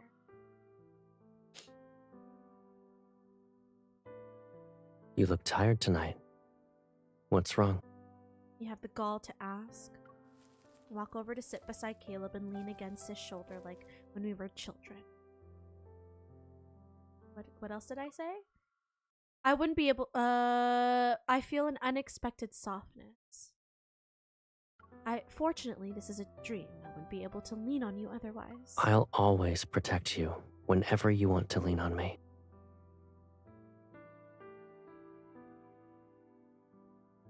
Well, that was really sweet, and I would also like to say this voice line. Thank you very much. I shake my head. You once told me that power is a blade. We must hold it in our own hands. And when you grip the hilt of a blade, you can't dream of embracing another person. Using a blade is easy. You'll always point the sharp end toward your enemies. But your current enemy is me. You say awful words in my dream. I hear Caleb laugh as if he doesn't care. Then he wraps his arm around my shoulders to pull me into an intimate proximity. Although this isn't what we originally wanted, the war has already begun. You don't want it either because I'll win this time. Can one victory fill that unbearable emptiness in your heart? I don't know. The throne, victory, peace, a greater cosmos, and you. I want everything. We've only been apart for a few months, and here you are, being more brazenly greedy. You're also at fault. I'm notably honest when facing Caleb in my dream. Maybe it's because it's been too long since we talked like this. You're the one who made me think I could obtain everything, and now you won't let me continue having beautiful dreams. Aren't I in your dream at the moment? You can do whatever you want to me. Tell me that. Didn't I already? In real life? I just don't know how much you'll remember when you wake up. Noticing what Caleb is trying to imply, I pinch his arm. What am I to you? You're proud, greedy, suspicious, willful, and even detestable sometimes. Don't say Yet, you're the cutest baby sister I could ask for.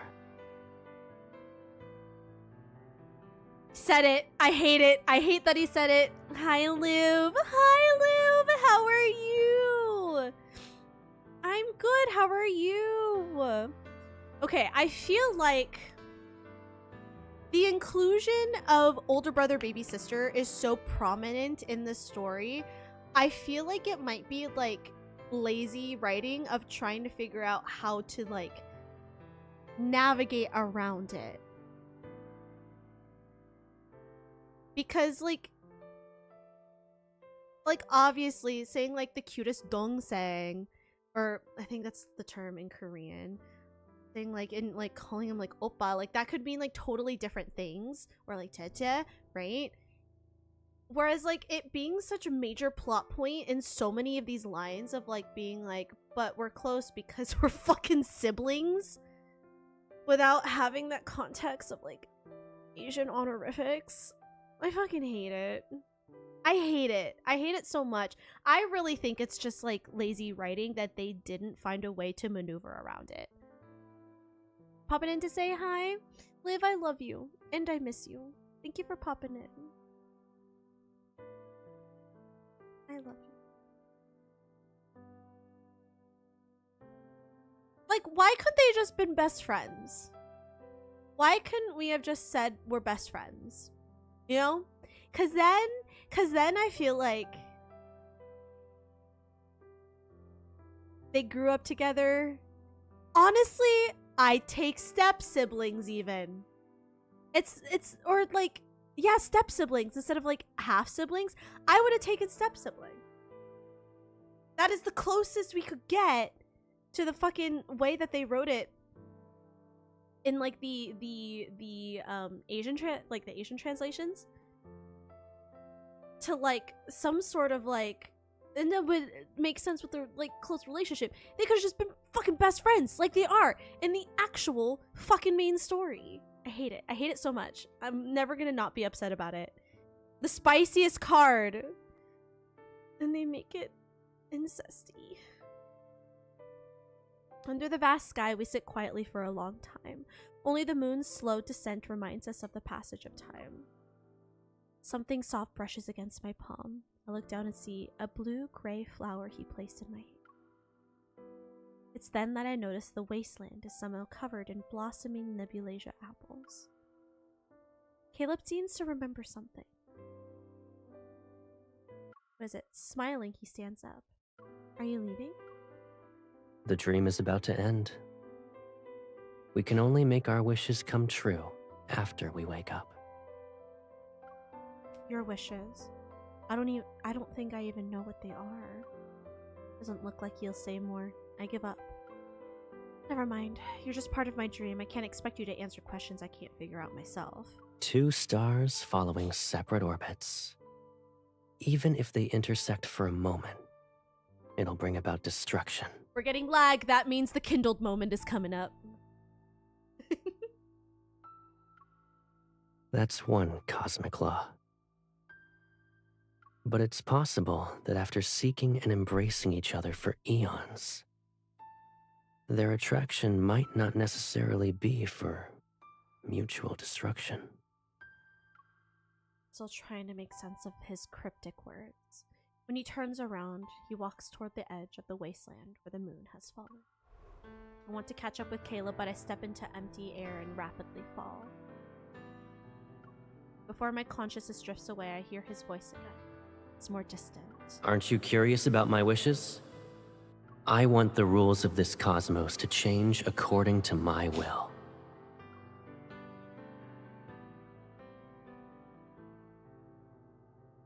When I wake up, moonlight filters through the lattice window, falls next to my pillow. Looking at my empty hands, I feel disoriented. It seems someone once gently, tenderly held them for a long time. Even now, warmth still lingers. Alright. Lauren Galaxy 2 weeks later.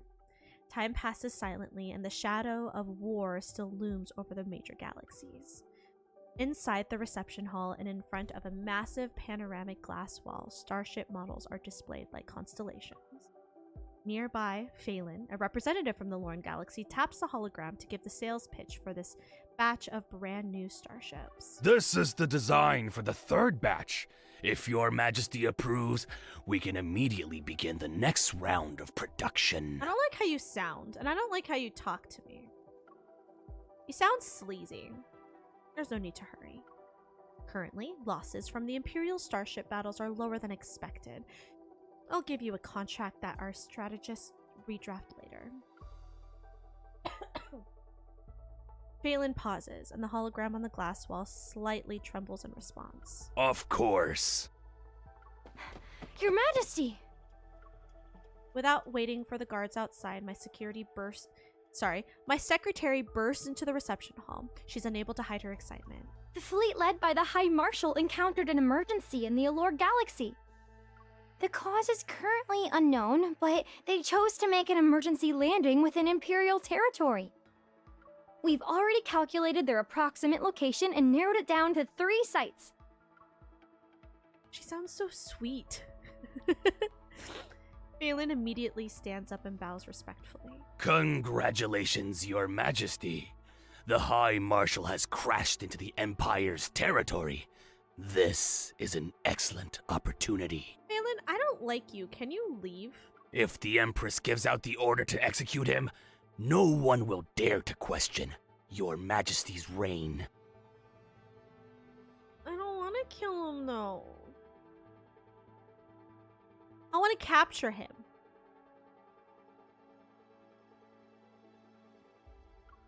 Keep him locked up. In my room. Oh?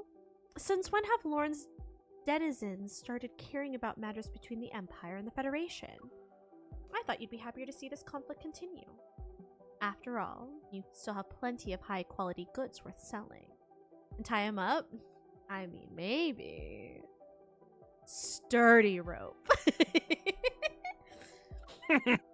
The High Marshal has always been despotic and recklessly willful. My suggestion is to not let him easily escape your control, Your Majesty. I remain non-committal, my gaze sweeping past Phelan to land on the secretary waiting nearby. Find them. Before I give the order, no one is permitted to attack. As you wish. I nod in acknowledgement, my fingers tapping the table surface.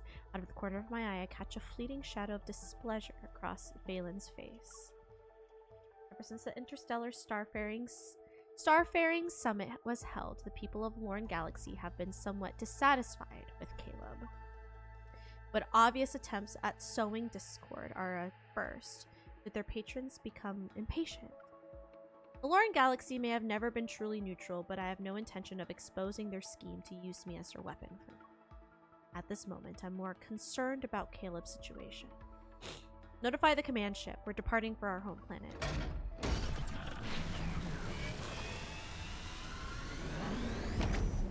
The command ship traverses through the dark cosmos. Stars streak past at light speed as if the entire world is disappearing behind me. I think I have too many things to ask him after 6 months. I keep forgetting that there's so much time in between that we see him. Ancient Chinese history? Not extensively. I know a little bit, and I know I definitely learned a little bit at some point, but I'm not familiar. I'm not fully familiar with it. What capacity should I meet you this time?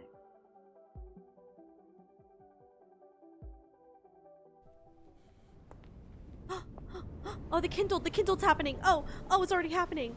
Oh, that was so quick. Don't mind me taking photos. I just need these for me. Oh. Hello? The Federation is dead, and the stars will only remember one person's name. Give up.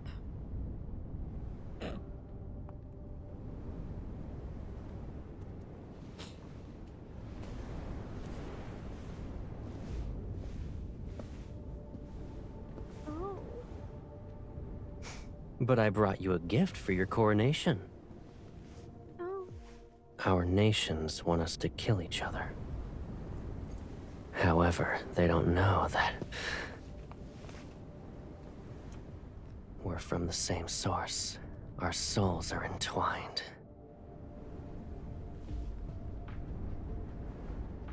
Ooh. Ooh.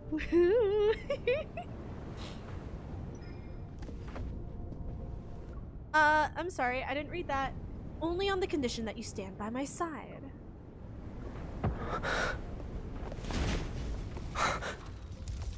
Oh shit! Assess the situation. Caleb! You may have ambition, but haven't lost conscience. I did not get the screenshot I wanted.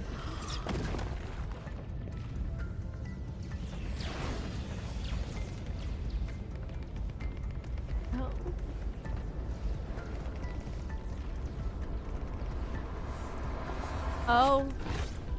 Oh. Okay. Giving the force. I mean, granted that is sealing his their evil. own fate. That is literally his evil, so that's fair, but it's the Now then, let us discuss the terms for a ceasefire. Oh. Not the QTE. Oh. So he carries me? Oh. Negotiate? So we just make out some more? Is that what's happening? Caleb, what do you want? You. But after tomorrow, you won't belong to just me anymore. Oh, stop! I want the certain screenshots! Give me the screenshots that I want! Give me my screenshots! This is mine.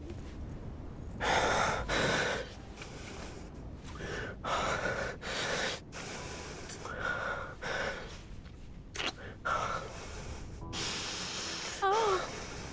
Again, as a war is going on.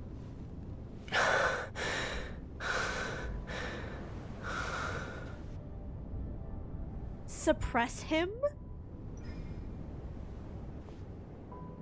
You need to find a way to fill up my ambition. Oh. Oh. You need to find a way to fill up my ambition. Oh. Oh. Oh. Then let's make this our solemn vow. We'll forge our shackles anew.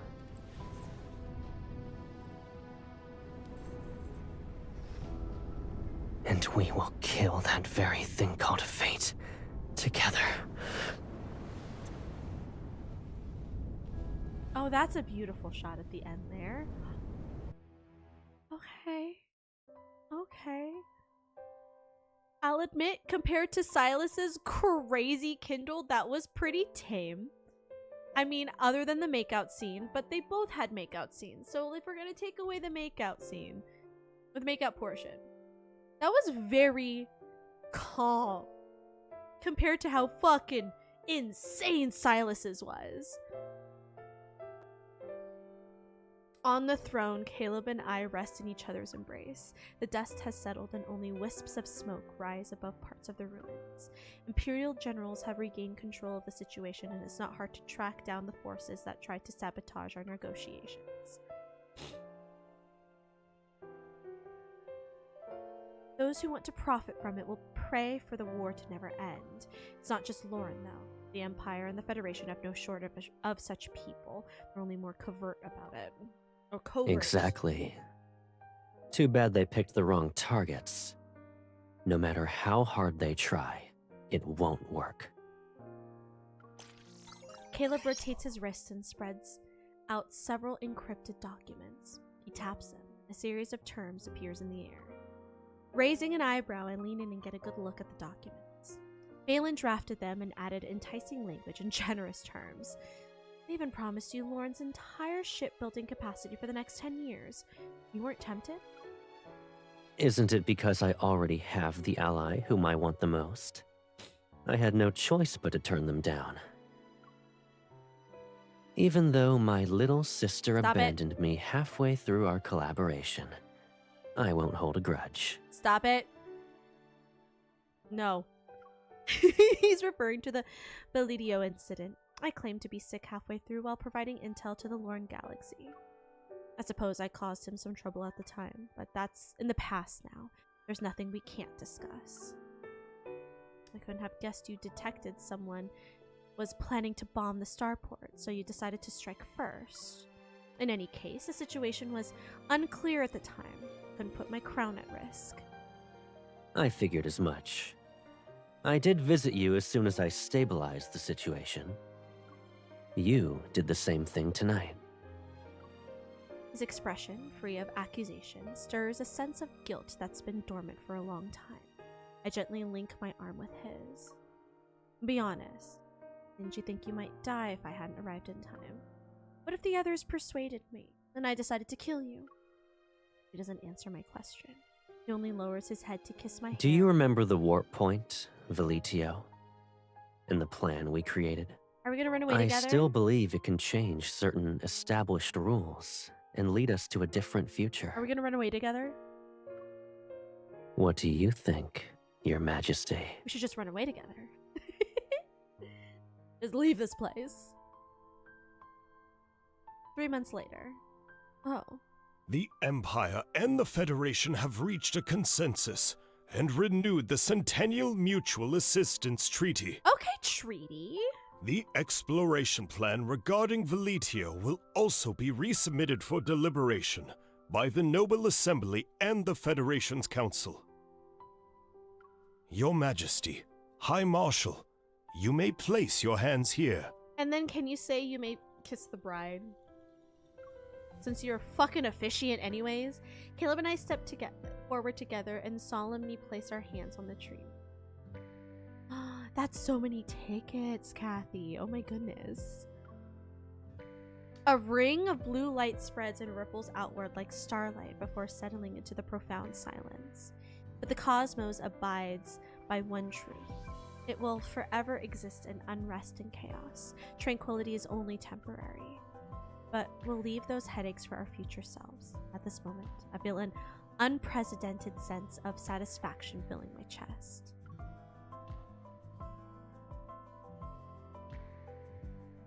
Doesn't this feel like we're exchanging vows? Literally. If I had known, I would have prepared rings.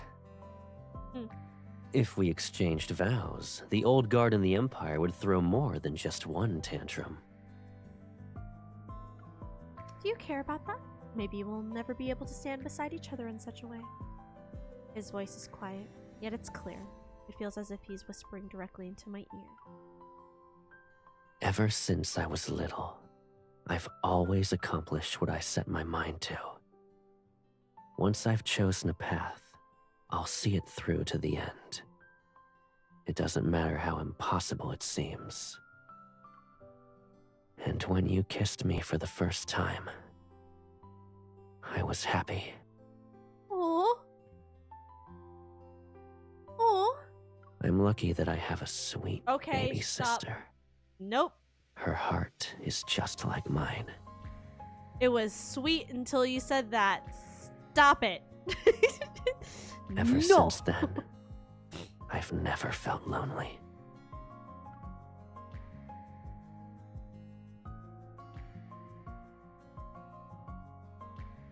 Caleb and I were once at opposite ends of the same fuse, but now all of that is behind us.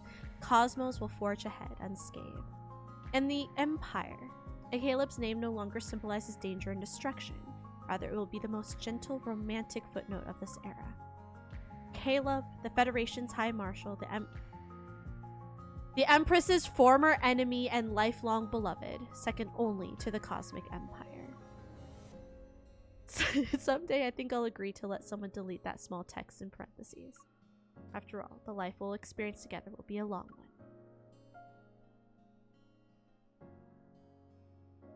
Okay, so let's go back to the first chapter and see what happens if we decide to kill Caleb. Do y'all remember that that was an option? Because that was an option. And I know that was going to end the story immediately, but I would like to know what happens if she's just like, nope, and just boom.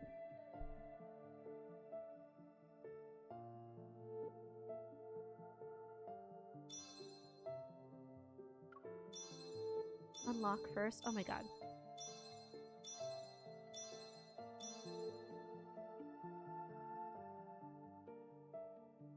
Okay, wait.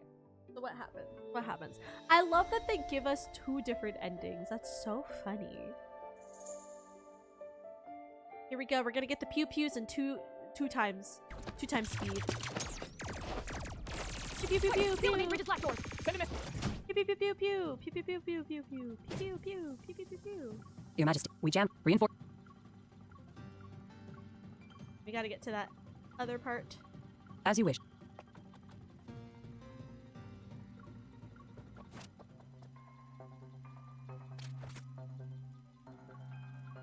Your Majesty hasn't changed a bit.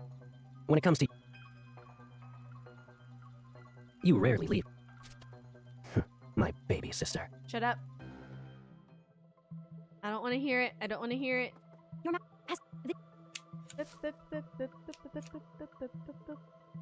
So much fast forwarding.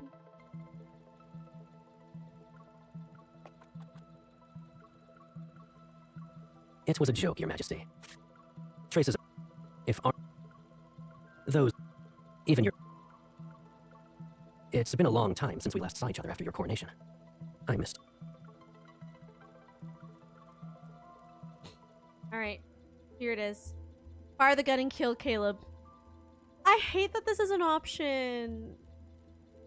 I hate it. Various thoughts swirl through my mind, and at long last I seize the clearest one. Regardless of our circumstances, he's my... So naturally, he belongs to me. Rather than let someone else kill him, I'd rather do it myself. Damn, girl! The laser firearm barrels is knocked away just before the beam is fired. It grazes Caleb's shoulder and strikes the porthole behind him. With an expressionless face, he sheaths his dagger and glances at where his blade cut me. I thought you'd be more interested in catching up. The wound isn't deep. In fact, it's more of a warning. Press down on my wrist to stop the bleeding. Caleb raises his arm. The Federation soldiers who aimed at me again have received the signal to step back. They clear a path. Take your Empress's roar and leave. I won't give you a warning next time. Damn. Damn. I was young back then. Grand ambitions and confidence could sustain me as I walked this path alone. I turned and left the bridge. I didn't look back, not even once. And then it just ends. War broke out once more. It wasn't any different from the wars between the Empire and the Federation over the past hundreds of years. Caleb and I, distant ends of the cosmos, live and die, futility. The heavens can only internally spin in vain. In cosmic year 649, the meeting between the Empire's Empress Val and Caleb, leader of the Federation, ultimately ended in discord. They once grew up together in the Imperial Court. Separated, they rose to power in two great galaxies to create their own era of prosperity. But as they ruled, the accumulated grievances between the Empire and the Federation failed to be resolved and reasoned.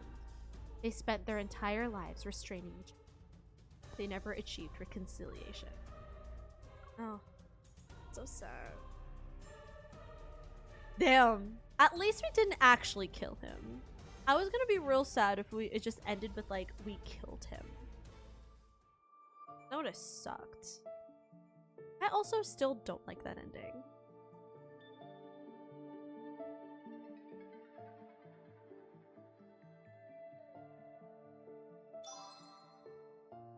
Okay. Well, we did it, fam. We got through 2 of them. I am still very unhappy with the choices of writing because of how it translates to a Western audience to be fucking blood related, but we were able to mostly look past it to still be able to enjoy the card. I was worried that it was gonna, I was worried that it might get ruined for me, but luckily, clearly, y'all saw I was still able to enjoy the card. This near 6-hour stream, yep. Yeah, this is normal for me whenever I play Love and Deepspace, so